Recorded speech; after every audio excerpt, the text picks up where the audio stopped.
ассалому алайкум шунавандаҳои гиромӣ.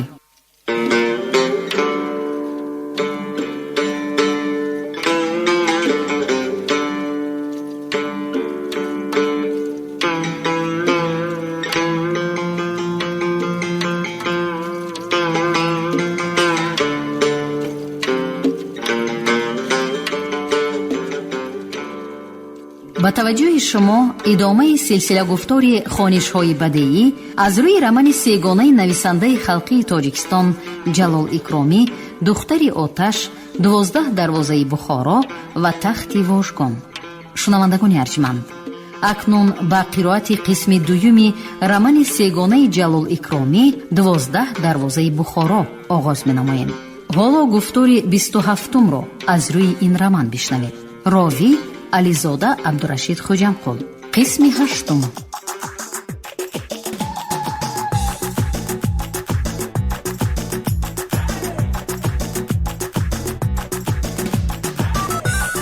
موسیقی یک هوای شوخی او پر را نواخت، دایره بلند صدا داد و عنبرخوانه با مهارتی استادانه به رقص درآمد و چنان از دل و جان با شوق و طرب می رقصید که همه به شور آمدند. زنهای آزاد و خوشبختی بخارا در بیگاه عید سال 3 انقلاب اکتبر همین طور خرسندی می کردند. این خرسندی و بازی و شوخی آنها تا خیلی وقت دوام کرد. همان شب در بخارا در بسیار خاندانها شادی و خرسندی می کردند. در شهر بازاری شب اعلام شده بود. در لب حوض دیوان بیگی، در چایخانه ها، در صحن مسجد دیوان بیگی که چراغان بود، حافظها حافظی می کردند. در رسته و بازارها مردم فوج فوج می گشتند، خرسندی و شادمانی می کردند. در اولی کینوتئاتر در عمارت پسش هم کینا می رفت. اما در این شب در حولی حاجی حسن بیگ غم و غصه و خفگی زیادی برپا شده بود که ما نخواستیم در ابتدای این باب طبع خوانندگان را خیره کرده در آن باره نقل کنیم. حاجی حسن بیگ از نمایش برگشته به حولی آمد و فایتون را برفتن اجازت نداد. وی می‌خواست در آمده از حال آییم شاه خبر گیرد و بعد به چارباغ دلکشا به نزد اسد مخصوم به ضیافت خوری رود، زیرا که این پگاه وضعیت آییم شاه خیلی بد بود. وی همیشه می‌گریست و به سوی او با کمال تنفر نگاه می‌کرد.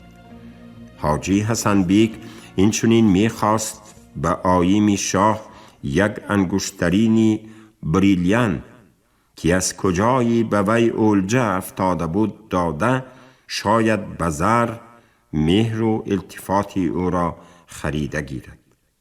همین که به حولی در آمد، زنی کلانی او با تبسمی فراخ او را پیشواز گرفته گفت: انا محبوبه جانیتان شما را به من سپاریده، دامن بسری را پیشه کرده رفته است. عجب شد، حق شما همین. حاجی حسن بیگ چیزی نفهمید و یا که فهمیدن نمیخواست. به گفته های زنک اعتنایی نکرده به خانه کلان رفته در آمد و جا دید و جاگه را ندید. همراه خان کنی، گفت قریب. نعره کشیده وی. نیست، گفت خواهرش از پسی وی به خانه در آمده. نیست، گفت خواهرش از پسی وی به خانه در آمده. ما از تی دروازه از تماشای مکتب بچه ها به حولی آمده در آمدیم که در خانه از وی درکی نیست. این طرف آن طرف را دیدیم، زیم غایب. بعد از روی تکیچه انا این خط را یافتیم، نمیدانیم چی نوشته باشد. حاجی حسن بیگ کاغذ را گرفته چشم دواند که با دست همراه خان نوشته شده بود: مرا جستجو نکنید که یافت شدنم امری محال است. سعدی درست گفته است که در پهلوی زنی جوان تیر به از آن که پیری. مناسبی خودتان را یابید. من نگفتم که از وی با خبر باشیتان، باز نرزد وی بزن و خواهرش. اکنون من چیکار می کنم؟ در بین مردم چطور سر بالا می کنم؟ زنها چیزی گفتنی بودند. وی فرصت نداد و هر دویشان را هم زده از خانه حی کرده برآورد و بعد خود را بروی کت پرتافته فرصت به فکر و خیال غوطه‌ور شد. بله، می گفت وی به خودش، همین طور به آخر رسیدن این کار لازم بود. براستی که خوب نشد، عمرم به باد رفت. اما اولها من خودم را خیلی بزبله حس می کردم. گمان کردم که حسن و جمال و صحبت شیرینی وی به من جوانی را برمی گرداند. اما ندانستم که این دختر اینقدر سرکش، اینقدر بیباک، اینقدر بیرحم بوده است. پس چی باید کرد؟ او را کافته یافتن لازم. باز یک باری دیگر با ملایمتی و یا با دوغ ترسانده رام کرده آوردن لازم. اما وی کجا می رفته باشد؟ البته به خانه مادرش. هیچ نباشد مادرش می داند که وی در کجاست. بلی، خودم می روم. این گپ را به هیچ کس فهمانیدن لازم نی. وی زنها را جیغ زده آورد. این خبر را به کسی گفتید یا نه؟ به کی می گفتیم؟ گفت زنش. آمدنی شما را معطل شده ایستاده بودیم. ها، راست، شما را منتظر بودیم، گفت خواهرش. خوب، گفت حاجی حسن بیک، دیگر نفس یخ می شوید. این خبر باید از آستانه این خانه بیرون نبراید. به هیچ کس، نه به خویشون نه به بیگانه غینگی نمی کنید. رفت و یگان کس پرسیده ماند، می گویید که هستند یا که به خانه مادرشان رفتگی، مادرشان کسل و سلام. خوب شده است، گفتند زنها. حاجی حسن بیک به فایتان سوار شده به حولی مادری آییم شاه آمد. دروازه از درون زنجیر بود.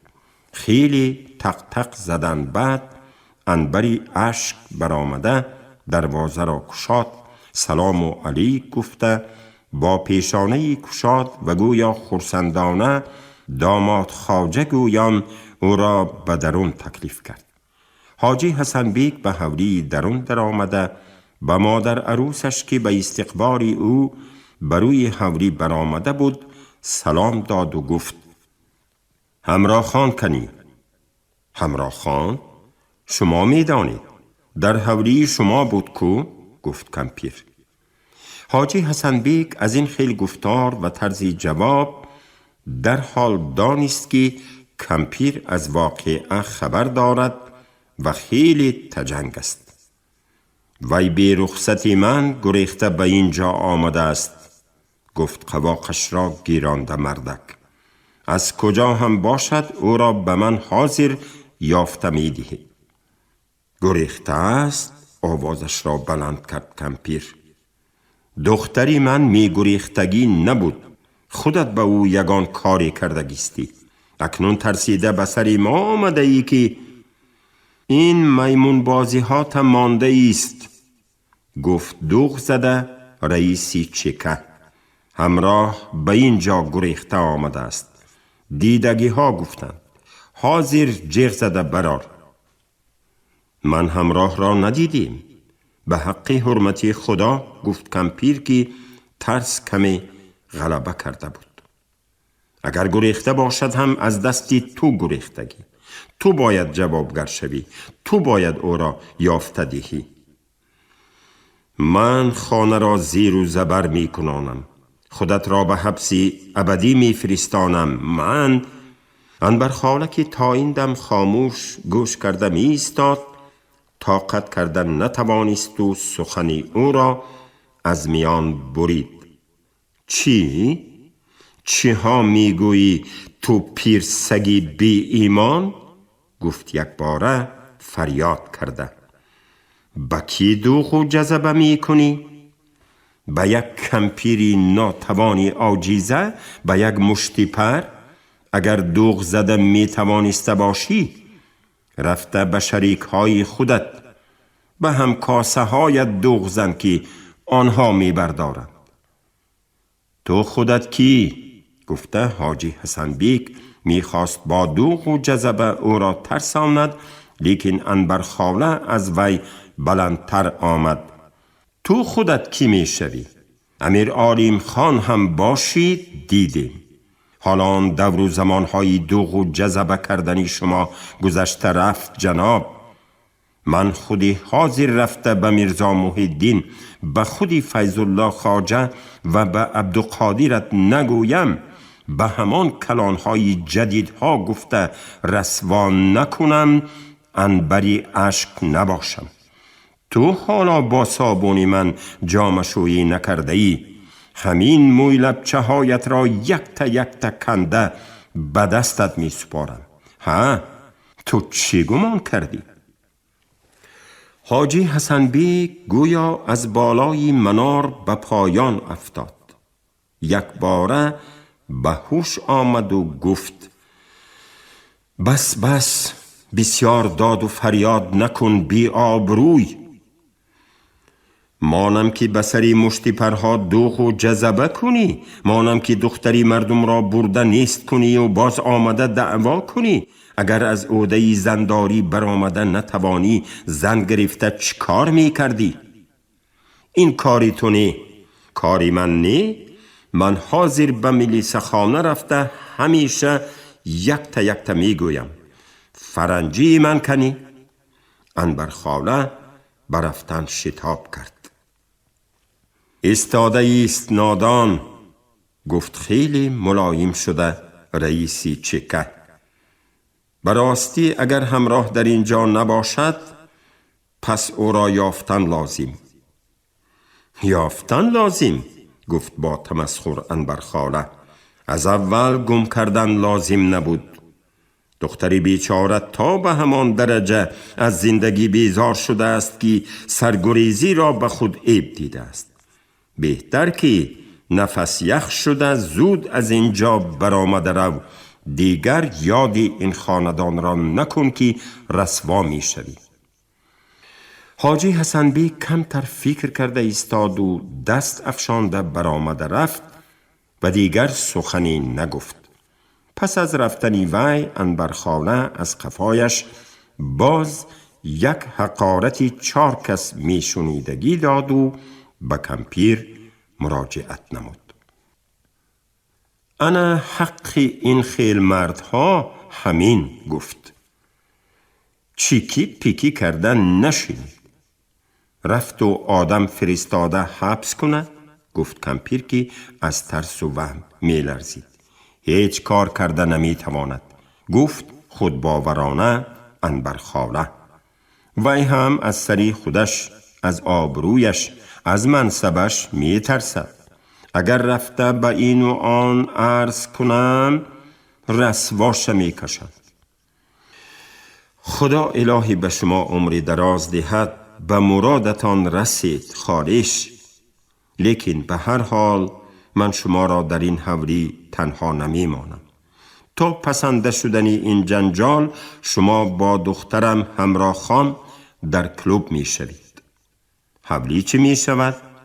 حولی را گرگ نمی خورد. در خانه و دهلیز را قلف می کنیم. دروازه ها را از درون زنجیر کرده از حولی همسایه برآمده می رویم. خیر میلش، گفت کمپیر و یک آهی سردی کشید.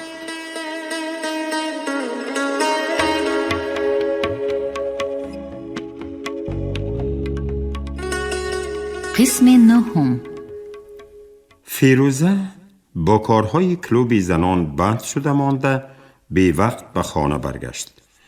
در راه رفته روان به خود قرار داده بود که امشب راست به خانه خودش به بالا خانه برآمده پیش از همه رفت و روب و غندار می کند، زیرا که قریب 3-4 روز این طرف به سر خاریدن دستش نمی رسد و حولی و خانه را هم به حال خود پرتافته مانده بود. وی به بالا خانه برآمده خانه غنداری نکرد. عصا گوشت و سبزی و پیاز آورده مانده، یک خطچه هم نوشته خواهش کرده است که آش پخته ماند، ممکن است با کریم می آید. وی خرسند شد که کریم هرچی صحت شده و از کسلخانه برآمده است که شوهرش این طور نوشته است.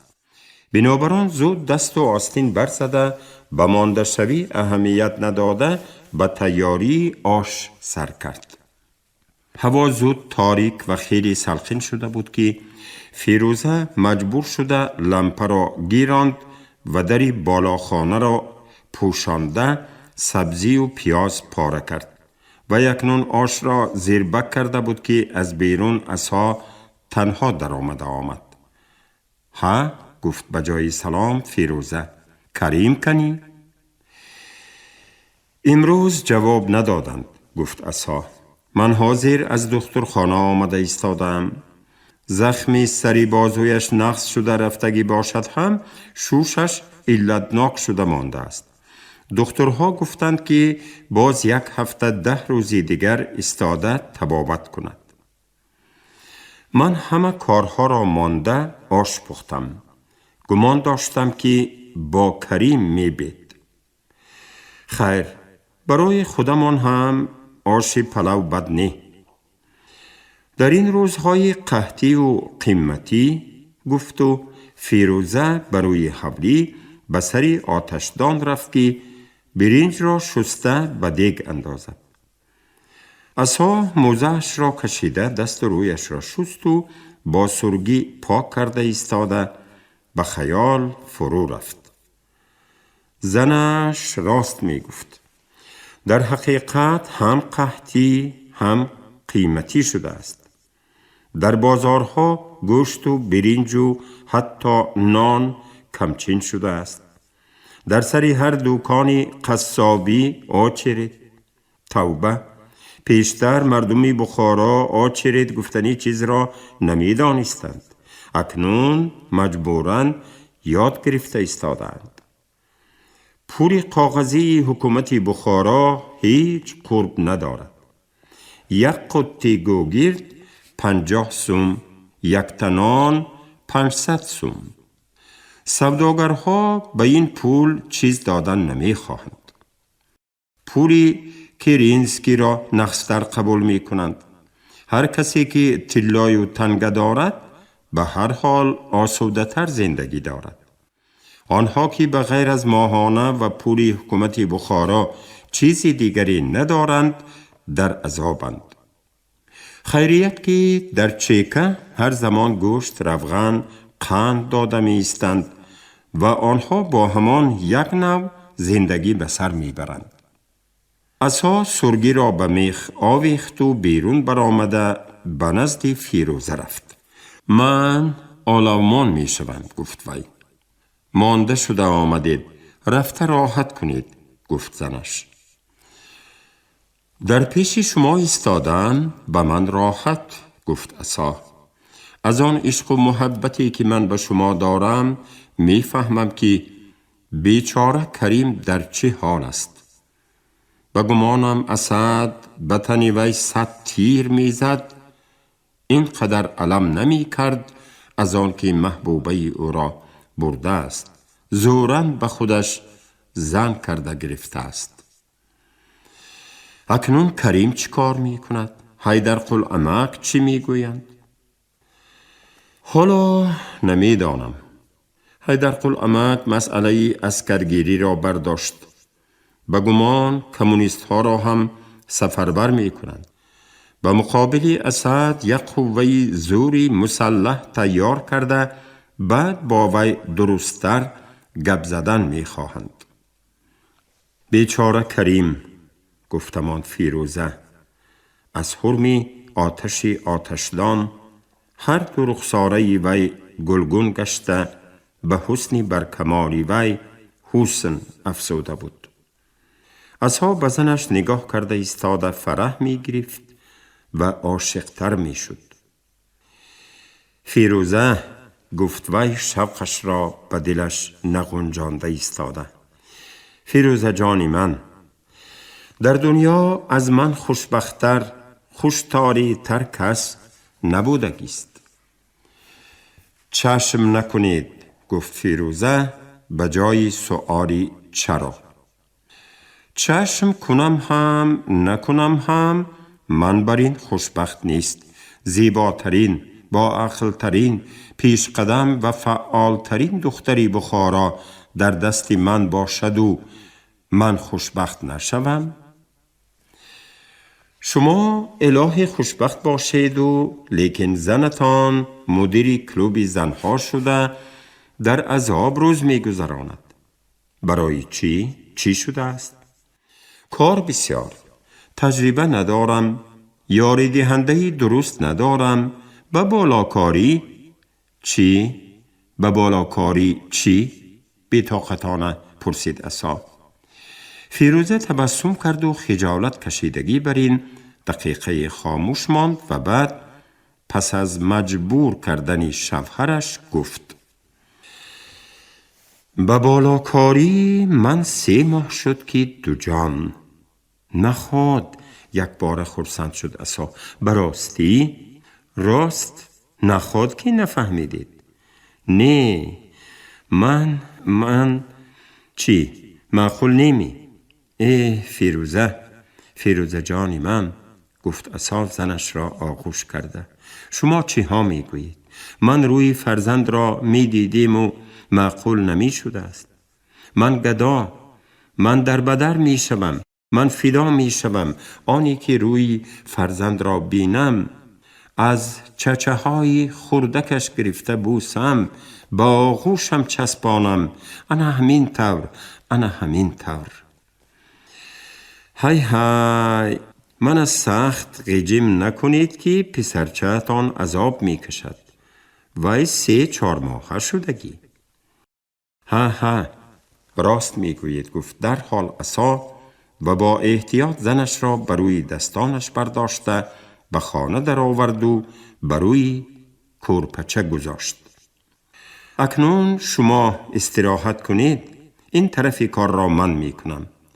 حاضر 1 تا ترب نرگیسی کنم.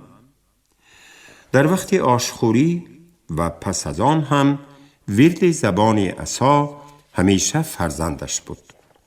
به فکر و خیال وی دیگر چیزی نمی در آمد. همه گپها را آورده به سری بچه می بست و به فیروزه گشته و برگشته تأکید می کرد که احتیاط باشد، حرکت‌های بیجان نکند، بسیار نگردد، مبادا بچه آزار نیابد. بله، وی از دیریست در آرزوی فرزند است. یگانه غم و اندوه چقوری که همیشه خلوتکده دل او را تاریک نگاه می داشت، همین غمی بی فرزندی بود. اما در این باره هیچگاه به فیروزه لب نمی کشد. او را رنجانیدن و خفه کردن نمی خواست. انا آخر به مرادش رسید. خیریت که محبوبه جانی وی، فیروزه مهربانی وی باردار شده است. از حالا 4 ماهه پگه فردا وزنین تر می شود و پس از 9 ماه و 9 روز و 9 ساعت نصیب باشد پسرچه یا که دخترچه زیبا به دنیا قدم می گذارد. از نور قدم وی خانه منور می شود. همه بخت و سعادت دنیا به این خانه جمع می شود. عصا قرض و قباله کرده هم باشد 1 توی می دهد. توی کلان. با آن توی با مصلحت آیم الله و بابا زرگر بهترین آدمان شهر را جیغ می زنند. حیدر قلعمک را سرداری توی می کنند، می رقصند، می سرایند. آنها تا خیلی وقت چای خورده چقچق کرده نشستند. فیروزه کارهای کلوب زنها را حکایت کرده داد. خوشبخت و فیروز شدنی همراه خان را نقل کرده ایستاده علاوه نمود. از دست حاجی حسن بیک خلاص شده به کلوب آمدنی همراه خان بسیار نقص شد. هم به دیگران عبرت، هم به خودش نقص. رئیس ما به شما چقه نشد می؟ نه، ترسید. صد افسوس که در بین حکومتداران ما همین خیل آدم‌ها هستند. نقصش هم هست، بدش هم هست، گفتمان عصا. لیکن شما با حاجی حسن بیک طرف شده غیبت او را کردن نگردید که برده خبر می رساند. رساندن گیرند، گفت فیروزه دلیرانه. اگر یگان مجلسی عمومی شده ماند، من خودم برآمده این را می گویم. بلای ناترسم را گیرم، گفت عصا دوستداری کرده. به هر حال از بلا حذر کردن خوب است. انا اگر به گپ من باور نکنید، از عمک حیدرقل پرسید. اگر ما از این و از وی ملاحظه کرده گپ نزده مانیم و هر کس باز کار خودش را کردن گیرد، حیاتی نو ساختنی ما چی می شود؟ گپ زدن در کار، لیکن در جایش. در وقت جنگ سراسه مگیب به خود کس زیان می رساند. این گپتان درست، گفت به عصا تسلیم شده فیروزه. آنها خوابیدند. در پایان در حوری درون آیم الله و بابا زرگر هم خوابیده بودند. گرد و اطراف خاموشی بود. شبی تیرماهی پرستاره و خیلی خنک بود آن شب. نفسی سردی زمستان رسیده می ایستاد.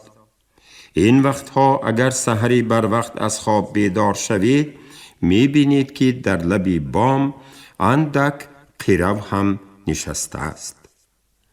شبها خصوصا در طرفهای گذرهای میردوستیم، خیابان و جویبار انقلاب شدن این جانب، هر زمان آواز ملتق پرانی و تپانچه پرانی شنیده شده می ایستاد. پس از جنگ گوشی مردم به آواز ملتق عادت کرده مانده است، مگر اکثریت به این پرانی های شبانگی اهمیت نمی دهند. اگر ملتق پرانی از یک جا و بالای هم شده ماند، آنگاه میلیتسیه های اسپکی رسیده می آیند، نباشد آنها هم اهمیت نمی دهند. اینک آن شبی پرستاره آرامی آخری تیر ماه را شبی خاموش گفتن ممکن نبود، زیرا که هر زمان گاه از یک جا گاه از جای دیگر صدای تیر شنیده می شد. فقط سگهای بسیار با اک خود به آن جواب می دادند و بس.